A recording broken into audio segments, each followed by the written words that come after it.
Kirsten Heinisch here.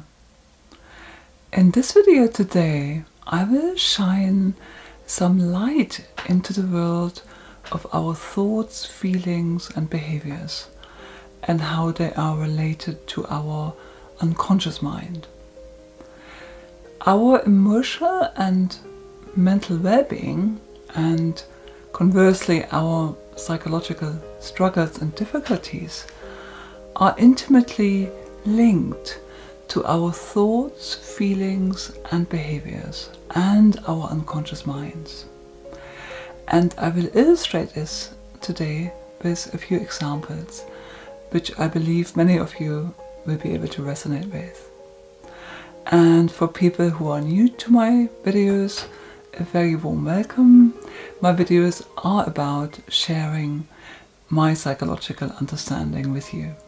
So let's start with some neuroscience. Neuroscientific studies have revealed that only 5% of our mental activity, which includes our emotions, our thoughts, our decisions, our intentions, desires, actions and behaviors, are within our conscious awareness. Only 5% are within our conscious awareness.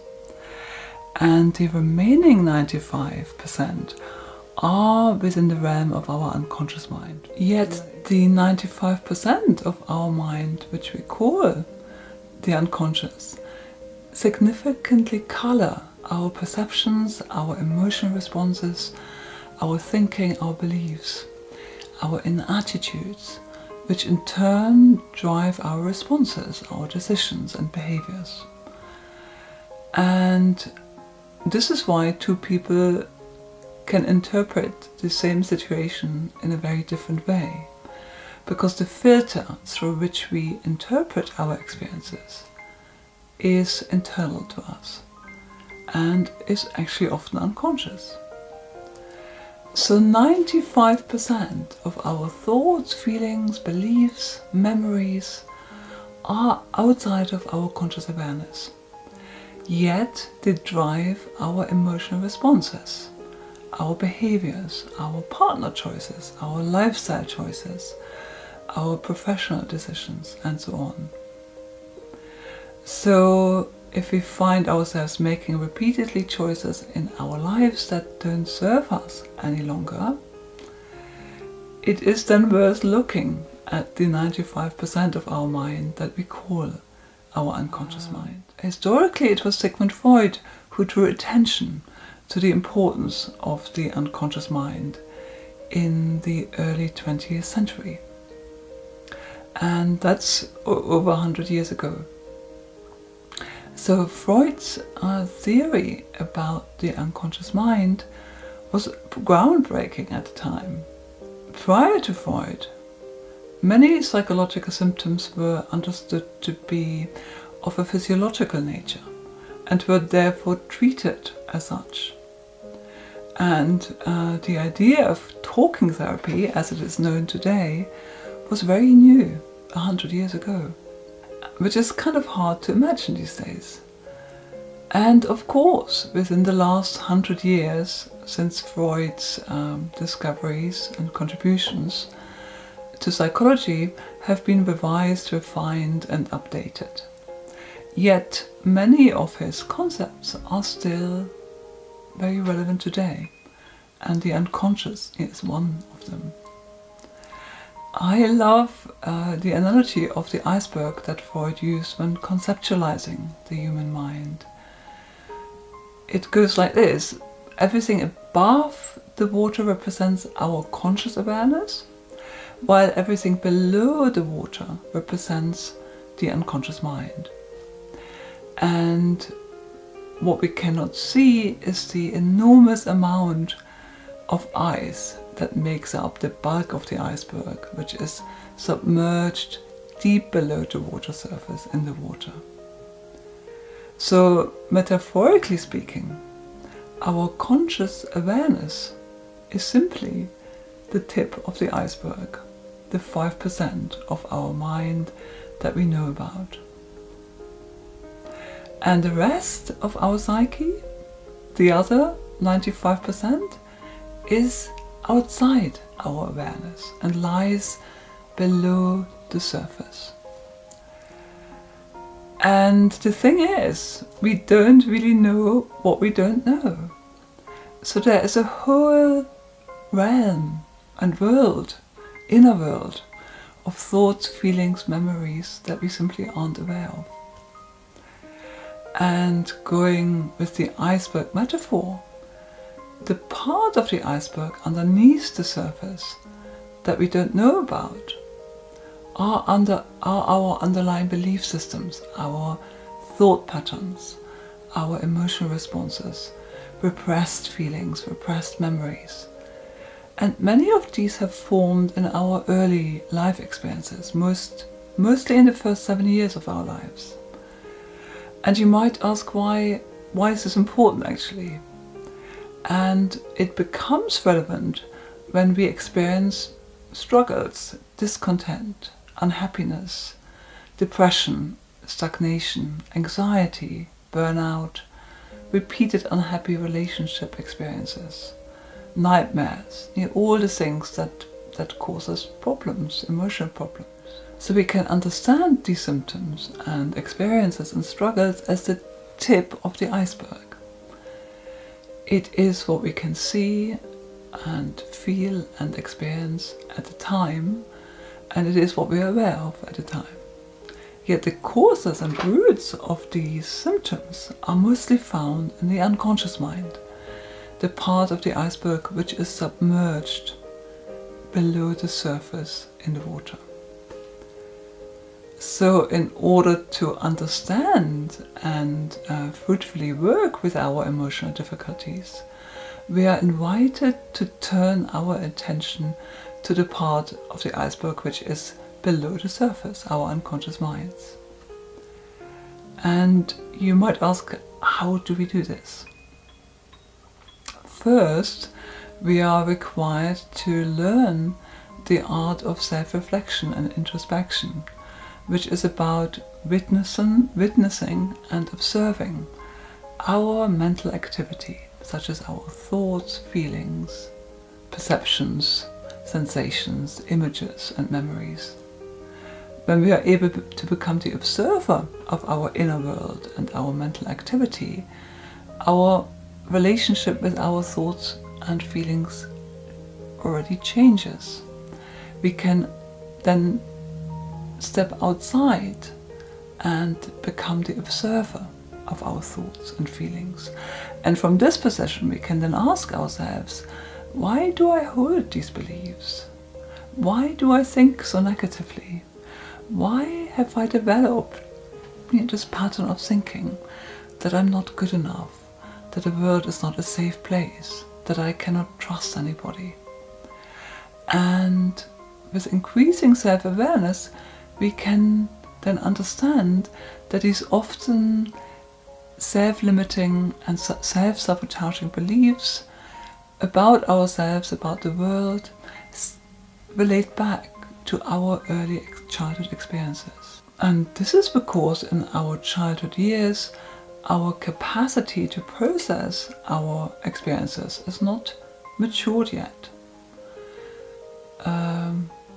Yet as adults we have the opportunity to mature and evolve our minds, which is what psychological work is about. It is about growing ourselves up and evolving our minds and beliefs, becoming more conscious, as it were. As children we can't do this yet. When we are young, we develop ways and manners which protect and distance ourselves from a full awareness of our uncomfortable and painful thoughts and feelings and experiences in life. And in Freudian theory we call these defenses or defense mechanisms, which are elaborated throughout our adult lives as well. So unless children have a loving, understanding, emotionally engaged adult by their side who can help make sense and process big feelings of hurt, sadness, rejection, anger, and so on, children are not psychologically equipped to maturely process and deal with such complicated and difficult experiences and feelings. And in this way, unhappy and painful experiences are stored at the level of our unconscious mind, the part of the iceberg that is below the surface. So let me illustrate this with a few examples. Imagine children who grow up with parents who are not emotionally engaged and available. Their parents may struggle with emotional and mental difficulties such as addictions, mental health difficulties, or an emotional disconnect of another sort.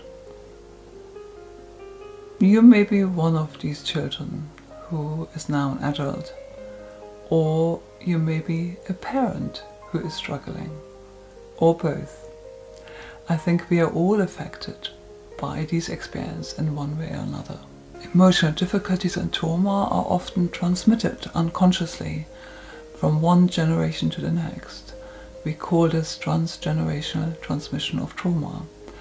And I believe we probably all know through our own experience what that means. So growing up with emotionally unavailable parents is a fertile ground for developing belief systems such as, I'm responsible for mommy's or daddy's mood. I must be a good girl or boy, otherwise they get angry again, or sad, or they leave. And this is how we learn to hold our feelings in, to disconnect from our feeling experiences, not to be troublesome children.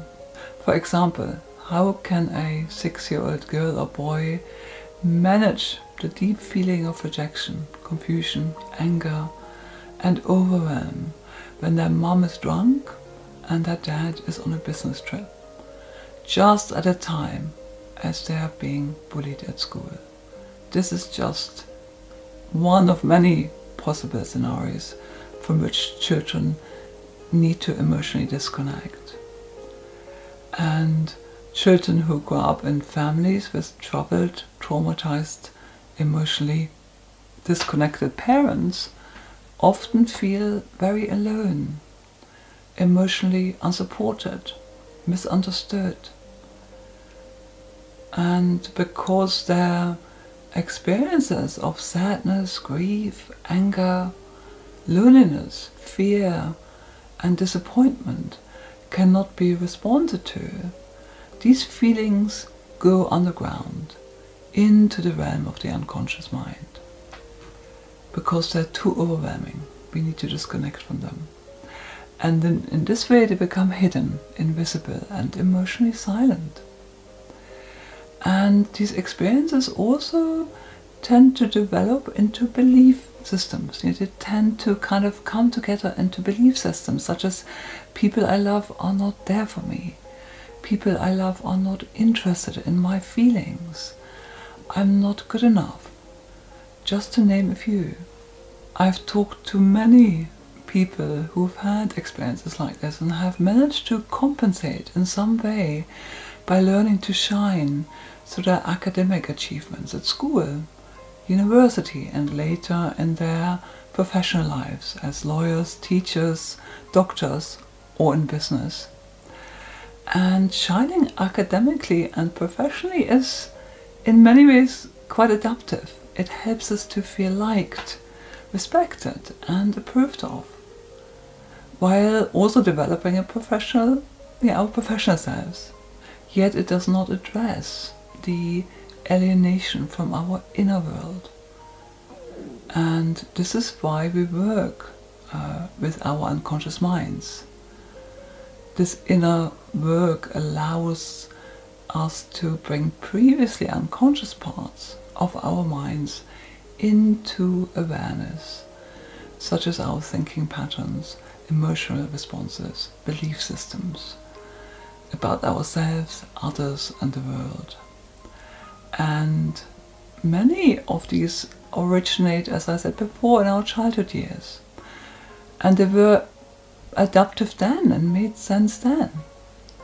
But more often than not, they require an update, because the world around us is constantly evolving, and the world within us, reflected in our mindsets and belief systems, needs to expand and evolve too, and ideally in a way that allows us not only to survive, but to thrive.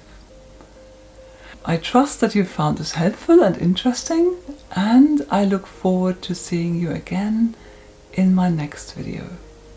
Please like and subscribe if you find this content helpful. That would really help my channel to grow.